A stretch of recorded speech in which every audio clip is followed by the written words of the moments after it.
Hello, my name is Aidan from Envirokids workshops, and you're very welcome to this short video in association with Fingal Libraries.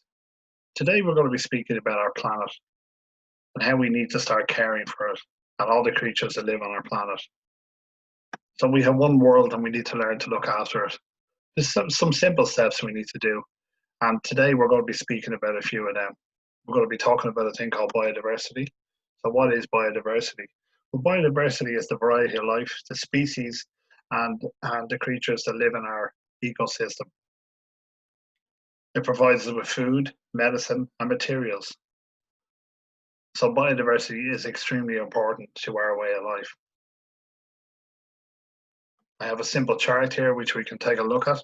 So you have right at the very bottom of it there, you have your decomposers, and then you're right at the top your higher order consumers. It's split into segments, so it'd be like a piece of cake. So if you take one piece out of the cake, you'll never have a full cake again. It's the same with this simple graph. If we remove one lot of species, or say the plants, the whole ecosystem could fall into disarray, and our whole way of life could change. So it's a very simple thing. So we're going to be having a look at that chart over the next two videos as well. So we're going to start at the bottom, and one of the most important creatures we're going to have a look at today is our friend the worm. Worms help water flow through the soil, and by doing that, they're aerating the soil. So when they do that, then we have the likes of plants, our crops, our trees. They will all grow, and they'll help feed us, shelter us. So worms are extremely important to our way of life, and they're one of the most important creatures on the planet. There's 2,500 different species of worms on the planet today, and they live for about 5 years. They mainly come out at night. You very rarely ever see them during the day, but they mainly come out at night. They're light sensitive, even though they don't have eyes.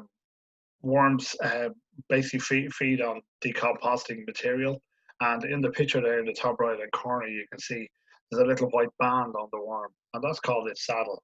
And closer to that, the end is closest to, it's where its head is. Excuse me. So yeah, so they're really, really important. And what they do is they aerate the soil. So where there's lots of worms, you'll see lots of growth, you see lots of plants, you see lots of trees going. So where there isn't worms, you'll see nothing. So the likes of the deserts and the Antarctic or colder regions, you won't see many plants at all. It really does down to the fact that there's no worms there. So they don't like really warm or really cold areas either. They like damp soil. It's what they're most comfortable in. But extremely, extremely important to our ecosystem and our biodiversity. Another creatures that are important are these guys. So these are our centipedes and millipedes. These guys are extremely fast. So we have basically the one on the left there is the centipede, or sorry, the millipede, and the one on the right then is the centipede. So centipedes have between 15 and 30 legs, and then millipedes have between 50 and 200. They can lose a few legs and basically they'll just grow back. So they're very adaptable little creatures, very, very fast, but harmless, So if you see them, don't be afraid of them. They're not going to give you a bad bite. Although some in Asia can give a little nip, all right, and Australia they can give you a little nip, but really it's not harmful. You won't die or anything from it. But they're very, very important little creatures. They like cold, damp areas as well. You'll find them under logs. You find them in damp areas. So they hunt at night. And they basically are cleaners, so they help clean all decomposting material as well as all small insects. So they get rid of all the little insects we don't like around the place. So very, very important, and very important again to our um, biodiversity ladder. So extremely important. So there's another ones. Another ones lots of people don't like are these little guys. These are wood lice. So there's over 3,500 species of these guys. They have 14 legs. They have little antennas at the top where they can sense where they're going, and they live for about 4 years. Very, very important as creatures as well. So if you go out the back of your garden, you lift up a log or a rock or something, there's lots of these guys, you're in a healthy environment. So they won't be where it's not healthy either. So they like the good vegetation around. And again, very, very harmless, but very important to our whole biodiversity, our whole ecosystem. As I said, they live for about 4 years. And the other thing about them, an important fact is if they're curled up, you see where they're curled up on the top picture there, but inside the females have a little pouch, which is like a kangaroo. and that's where they store their young. So yeah, very very important little creature. Again, super important to our whole biodiversity. These guys as well, a little bit slower, but again very important. We have our slug, which is on the top without a shell, and then we have our snails at the bottom. These guys not very fast, as you can imagine. Probably 3 foot in an hour is what they travel. They live for about 6 years, and their closest relation would be the octopus or squid. So they're mollusks.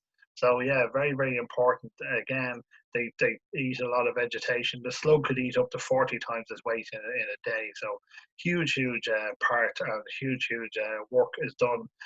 When we're asleep at night, they come out. They like the dark, and the other thing about it is they like cold, damp areas as well.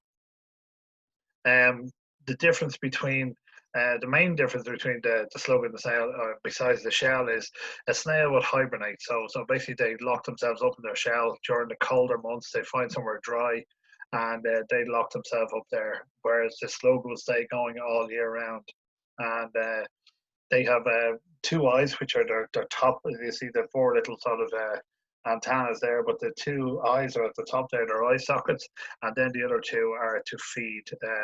That's what they use to sense to check food out. So yeah, so very very important little guys as well. They lay up to about 40 eggs, and they could do that up to 6 times a year, so in the season. So yeah, very very important. So there are our snails and slugs. And what they mostly feed on is these guys, so our plants. So we're taking a little bit of a step up now. We're into the producers up the ladder. So these guys, without them, we wouldn't be on the planet. So they basically take all the carbon dioxide and they turn it into oxygen. So they help us breathe. So these guys, trees, plants, anything like that. If we take two breaths, one of the breaths is down to these. They're so important for us and our way of life. And we have lots of different types of plants, as well as looking nice when they're in our garden and in full bloom. They provide us with food. They provide us with shelter. They provide food for insects and other creatures, birds and whatever. So again, highly important plants in our garden, our patio, wherever we may, our decking, our balconies. Try and get as many out there as you can and get the different varieties, and you'll see nature come into its own. You'll start attracting loads of lovely little creatures, and it's great viewing. I have the bamboo on the bottom right hand corner. That's one of the fastest growing plants on the planet. It can grow up to nearly a meter a day, so it's very very fast growing. So that'll just tell you when it's in the right area, in the right setting, you have the right weather temperature. The bamboo will grow really fast. Again, trees as part of our plants, the producers, they provide homes for not only ourselves but for all the different animals. So you like where you're in a tropical forest or you're out in a wood in the middle of Ireland. It's going to provide homes for like squirrels or birds or whatever. So they're very very important. As well as that, if you cut it down, you're going to make homes, you're going to make furniture, you're going to make paper for ourselves. So very very important. And again, it's taking bad gases out of the atmosphere, and it's producing oxygen for us to breathe. So the producers are so important to our way of life. As well as that, they produce food for us. So trees give us lots of food. As I said as well, a shelter. They provide us with so much. So food, plants. It's up to 70,000 different species of plants which provide food. So like it's unbelievable how important these are to our society, and you can see there from some of the pictures. So some of the homes they provide. So if you look even around your house, you look at the amount of things that are made out of wood, you can sort of see, take into gas. I guarantee you, there's a lot of stuff in your property in your home that's made of wood. So we're going to be taking a look at a few other different aspects, and we're going to be making our way up along the biodiversity ladder. And some of the things we're going to be looking at in the next video, we're going to be having a look at some of these guys. So we're going to be having a look at some insects. So really the whole next video is going to be just about insects and how important they are. We're going to be having a look at bees, butterflies, and we're going to be, it's going to be very, very fascinating. I'd like to thank you very much for joining us for this one. And, if you want to find out more, you can check out my website or give me an email on Aidan@envirokidsworkshops.com or check out Fingal Libraries. Thank you very much for joining me for this one, and I hope to see you again very soon for the next episode. Thank you, and have a good day. Cheers.